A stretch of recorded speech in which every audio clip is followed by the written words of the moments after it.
तुम्हें ये मनुष्य का जो देह मिला ये केवल कृपा से मिला है।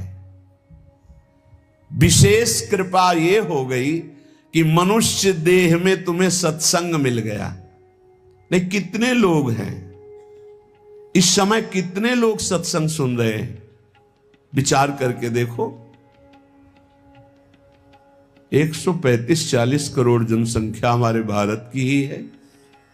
कितने लोग हैं? 1500 लोग होंगे, 2000 होंगे। कितने लोग सुन रहे हैं? कितना अहोभाग्य है। इस समय हम भगवत चर्चा सुन रहे हैं यमुना जी के पावन पुलिन पे बैठकर। यही यमुना प्रवाहित होती थी। ये पुलिन है जहां पर बैठे हो, यमुना जी की धारा यही बहती थी परिक्रमा मार्ग में। कालीदय में देखो सीढ़ियां बनी हुई, यहीं से यमुना जी, ये कालीदय जो कुंड है ये यमुना जी का ही किनारा है। जहां आप बैठे यमुना की धारा में, अब यमुना जी थोड़ा साइड में हो गई। हमें वृंदावन में प्रिया प्रीतम की महान कृपा भरे सत्संग सुनने को मिल रहा है। ये विशेष कृपा। इस पर भी विशेष कृपा कि हमारी बुद्धि भजन करने के लिए सब कुछ त्यागने के लिए तैयार है। विशिष्ट कृपा। हमारी बुद्धि अब कह रही कि छोड़ो सब कुछ, भजन में लगो, भजन में लगो। इस सुअवसर को हाथ से मत जाने देना, नहीं तो कृपा का अपमान करने वाला केवल पछताता ही पछताता है। ये अहेतुकी कृपा हो गई है। तुम बड़े भाग्यवान हो अगर तुम्हारा मन श्री प्रिया प्रीतम के भजन में लग रहा है, तो तुमसे बड़ा कोई राजा नहीं है। दुखी मत हो। और जिनका भजन में मन नहीं लगा, भोगों में लगे, उनसे बड़ा कोई कंगाल नहीं। चाहे कोई कितना भी बड़ा धनी जमींदार, चाहे जितना बड़ा पदाधिकारी हो, यदि भगवान से विमुख है, धर्म से विमुख है, अधर्माचरण करता है और खूब ऐश्वर्य वैभव, तो उससे बड़ा कोई भिखारी नहीं, क्योंकि हाथ में कुछ नहीं लगेगा पाप के सिवा। आज तुम्हारा वास कमजोर है, तुम्हारे खान पान की व्यवस्था कमजोर है, तुम्हारा कोई साथ नहीं दे रहा है, संपत्ति भी नहीं है, लेकिन तुम प्रिया प्रीतम का नाम जप कर रहे हो तो कह रहे तुमसे बड़ा कोई राजा नहीं है, तुम बहुत बड़े धनी हो। देख लेना समय पर जब ये फसल अपना रंग दिखाएगी। भजन में तुम्हें कुछ त्याग करने के लिए हम नहीं कह रहे हैं। तुम जो काम करते हो धर्म पूर्वक करो, जो काम करते हो प्रभु को समर्पित कर दो और नाम जप करते रहो। शरीर को सेवा का साधन बना दो, मन को सुमिरन में लगा दो। आप देख लेना, अगर अहंकार नहीं करोगे तो तुम्हारा बेड़ा पार हो जाएगा। शरीर को सेवा में लगा दो, जो कर्म करते हो धर्म पूर्वक करो, उनको प्रभु को समर्पित कर दो और नाम जप करो। और अहंकार नहीं करोगे तो बहुत जल्दी तुम ज्ञान को प्राप्त हो जाओगे। तुम्हारे हृदय में ज्ञान प्रकाश हो जाएगा तो अहंकार नष्ट हो जाएगा। अहंकार नष्ट होते ही भगवत तत्व का बोध हो जाता है। देखो, तुम्हें कहीं भागने की जरूरत नहीं है। मन की दिशा जो भोगों की तरफ है उसे मोड़ करके प्रभु की तरफ लगानी है। तुम्हें जो ही प्रभु की तरफ अपने मन को, अपने मुख को मोड़ा, तो बिना साधन किए करोड़ों जन्मों के पाप नष्ट हो जाते हैं। सन्मुख हो ही जीव मोहि जब ही, जन्म कोटि अघ नाशो तब ही। जे ही जीव भगवान के सन्मुख हुआ, मन को मोड़कर प्रभु की तरफ किया, राधा राधा, करोड़ों जन्मों के पाप नष्ट होने लगते हैं। जिनका भोगों की ओर मन है, चिंता, शोक, भय, दुख, जन्म मृत्यु ये नहीं हटेगा। चाहे जितना रुपया जमा कर लो, चाहे जितना भोग भोग लो, चिंता, शोक, भय, मृत्यु ये तुम्हें सताते रहेंगे। नरक के निंदनीय गर्त में तुम्हें गिरना पड़ेगा, महान दुख भोगना पड़ेगा। इसलिए तुम पर भगवान की कृपा हो गई है। मनुष्य शरीर सत्संग, भजन की महिमा। अब आप अपने ऊपर कृपा कर लो कि भजन में मन को लगाओ। विश्वास करो, अपने को जो भजन में लगाता है मानो पग पग पर अपनी सुरक्षा कर रहा है, पग पग पर अपने को सुख की तरफ ले जा रहा है। और जो अपने मन इंद्रियों को भोगों में लगा रहा है तो पग पग पर अपने को फंसा रहा है, वो दुख भोगने की तरफ जा रहा है। देखो, भगवत कृपा बरस रही है, सब तरफ से कृपा बरस रही है, तुम्हारे ऊपर अपार कृपा हो गई है। बस तुम इस कृपा का परिचय करो और इस कृपा के परिचय को प्राप्त करके डूब जाओ।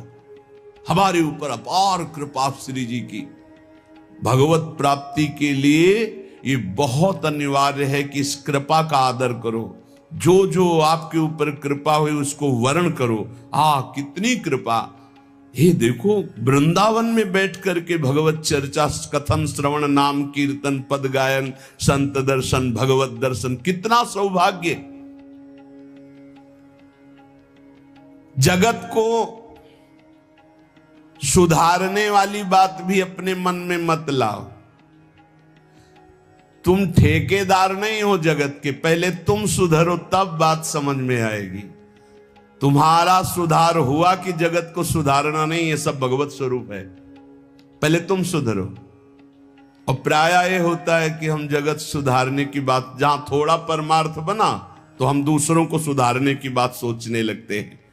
पहले तत्व तक पहुंचो, पहले बोध प्राप्त करो, नहीं तो बीच में अगर पूरे सच्चे खिलाड़ी नहीं हो तो माया के पार्षद टांग मार के अपने पक्ष में गिरा लेंगे और तुम अपने पक्ष में पहुंच नहीं पाओगे। इस जगत को प्रभु स्वरूप समझो और अपने आप को प्रभु के चरणों में न्यौछावर करके चुपचाप दीन बन के अपने को छुपाते हुए दीन बंधु के सुमिरन में खो जाओ। जो थोड़ी भक्ति करके लोगों में परिचय बनाना शुरू कर देते हैं कि मैं भगत हूं, मैं अमुक अनुष्ठान कर रहा हूं, मैं अमुक अमुक साधना कर रहा हूं, बिकने लगते हैं। याद रखो, वो प्रभु की प्राप्ति के पथ से बहुत ही भटक जाते हैं। प्रभु के प्रेम रंग को प्राप्त करने के लिए जब तक भगवत प्राप्ति ना हो जाए तब तक परिचय को छुपा के रखना चाहिए। अपना परिचय कोई न जान पावे कि मैं कौन हूं, क्या हूं, कैसा हूं। जितना तुम परिचय छुपाओगे अपना, उतना परिचय प्रभु अपना प्रकाशित कर देंगे आपके सामने। और जितना आप अपना परिचय बढ़ाओगे उतने प्रभु अपना परिचय छुपाते चले जाएंगे। सिद्धांत को समझ लो। जितना आपका परिचय छुपेगा उतना ही आप अपना परिचय प्रकाशित कर देंगे, और जितना आप अपना परिचय प्रकाशित करेंगे उतना ही आप अपना परिचय छुपा लेंगे। प्रभु याद रखो, तुम्हारे ऊपर कृपा निरंतर बरस रही है। कृपा चारों तरफ से घेरे हुए है। कोई क्षण भी ऐसा ना जाए जिसमें तुम कृपा सिंधु प्रभु का विस्मरण कर दो। स्मरण परायण रहे, एक भी क्षण स्मरण के बिना ना जाए। कोई भी क्षण ऐसा नहीं जिसमें तुम विस्मरण करो। सावधान, तुम्हारे ऊपर अपार कृपा है। इसी जन्म में भगवत प्राप्ति कर लो। हम 40 वर्ष की स्मृति को देख करके कह रहे हैं, क्योंकि खास स्मृति जो जागृत हुई इसमें बड़ा परिवर्तन, 40 वर्ष में बड़ा परिवर्तन। आगे अगले जन्म में क्या हमको भजन करने के लिए अवसर मिलेगा पता नहीं, कितना विघ्न आ जाएगा। इसलिए तुम वंचित न रह जाओ भगवत प्राप्ति से, नहीं तो बहुत दुख भोगना पड़ेगा। तुम अपनी प्यारी से प्यारी वस्तु जो है, प्यारे से प्यारे जो संबंध है, उनमें झांक कर देखो। प्यार है तो प्रभु से है। अगर प्रभु शरीरों से निकल जाए तो कोई शरीर से प्यार नहीं करेगा, चाहे पत्नी हो, चाहे पुत्र हो, चाहे कोई प्यारा हो। तुम उसी प्यारे से प्यार करो, निहाल हो जाओगे। सचमुच विश्वास करो, वो सामने नहीं आ रहा पर वो छुप छुप कर आपको बहुत प्यार कर रहा है। सब मम प्रिय, सब मम उपजाए। सच्ची सच्ची सच्ची बहुत प्यार करते हैं प्रभु, बहुत प्यार करते हैं प्रियाजू अपने लोगों को अहेतुकी कृपा। हमारा प्यार देखो क्या है, ईमानदारी से देखो, 100 में 1% प्यार नहीं प्रिया प्रीतम के प्रति, और उनका 100 का 100% हमारे प्रति प्यार है। देख लो कहां हम कौन हैं, कैसे हैं, आज भी कैसे हैं, और उनकी कृपा कहां बैठा ले, क्या कर रही कृपा उनकी, कितना अमोघ। हम कर रहे हैं तो बुरा ही कर रहे हैं, और वो कर रहे हैं तो कृपा ही कृपा कर रहे हैं। हम सो ना बिगाड़न को, तो सो ना समारन को, तो ही मोई परी होड़। जब ये बात हम देखते हैं तो रोना आता है, कहां उनकी अपार कृपा और कहां हमारी नीचता। वो अज्ञात रूप से आपको बहुत प्यार करते हुए हर समय आपको दुलार कर रहे हैं। वो तुम्हें कभी एक क्षण के लिए भी नहीं छोड़ते। तुम केवल निरंतर स्मरण करो तो तुम्हें दिखाई देगा कि उनका परम अभय कर कमल तुम्हारे सर पर रखा हुआ है। अब किसके आशीर्वाद की मांगने की जरूरत है? तो आप पूछेंगे कि यदि इतनी बात आप कह रहे हैं कि हमारे को चारों तरफ से भगवान की कृपा घेरे हुए है, हमारे ऊपर भगवान का अभय वरद हस्त है, तो फिर मैं जल क्यों रहा हूं, मेरे अंदर जलन क्यों है, हृदय क्यों नहीं शीतल हो जाता? दिन रात हृदय में शोक है, विषाद है, चिंता है, आग की तरह जल रहा, चैन नहीं मिल रही है। ये क्या कृपा है आपकी? ये क्या आपका अभय वरद हस्त है? आप कह रहे हो सब पर कृपा है, तो मेरा तो हृदय जलता रहता है, मेरा तो हृदय विषाद चिंता शोक से युक्त रहता है। उत्तर यह है, ना आग है ना जलन है, तुम समझ नहीं पा रहे हो, तुम्हारी उल्टी सोच की जलन है, तुम्हारी उल्टी समझ के कारण ये जलन है। अगर समझ जाओगे तो निहाल हो जाओगे। तुम्हारी उल्टी चाल है, दुख की तरफ चल रहे हो, असत का चिंतन कर रहे हो, जो जलन है उसका चिंतन कर रहे हो, उसमें फंसे हो, इसलिए जल रहे हो। क्या होगा इतनी संपत्ति से, क्या होगा इतना हो जाए तो? आज तक कोई ऐसा मिला हो कि हाथ उठा के भगवान से कह दिया हो कि बस अब मत देना, संपत्ति हमारे लिए पर्याप्त है? कभी नहीं। 100 तो हजार, हजार तो लाख, लाख तो 10 लाख, 10 लाख तो करोड़, करोड़ से अरब, अरब से खरब। कितना मर जाओगे, एक चवन्नी तुम्हारे हाथ नहीं जाएगी, 25 पैसे हाथ नहीं जाएंगे। बस ये सोच तुम्हारी तुम्हें नरक ले जाएगी, तुम्हारी दुर्गति कर देगी। यही तुम्हारे जलन का कारण है। जलन का कारण भगवान नहीं है, जलन का कारण और कोई व्यक्ति नहीं है, जलन का कारण आपकी सोच है, आपका चिंतन है, आपका भाव है। इसी भाव को, जो मलिन भाव है, भगवत भाव में लगा दो, अभी आनंद में डूब जाओगे। आपका चिंतन। 2 ब्राह्मण बैठे हुए थे पास, एक भगत आया, उसने कहा आज हमें 2 ब्राह्मण भोजन कराने हैं, आप चलेंगे? बोले हाँ हाँ। गए, अच्छे से भोजन पाया, बाहर निकले, 11 रुपया देके पैर छुआ। तीसरा ब्राह्मण दूर खड़ा देख रहा था, तो एक ब्राह्मण मुस्कुरा रहा था जो प्रसाद पाके आया था, और दूसरा जल रहा था। तीसरे ब्राह्मण ने पूछा कि आप मुस्कुरा क्यों रहे?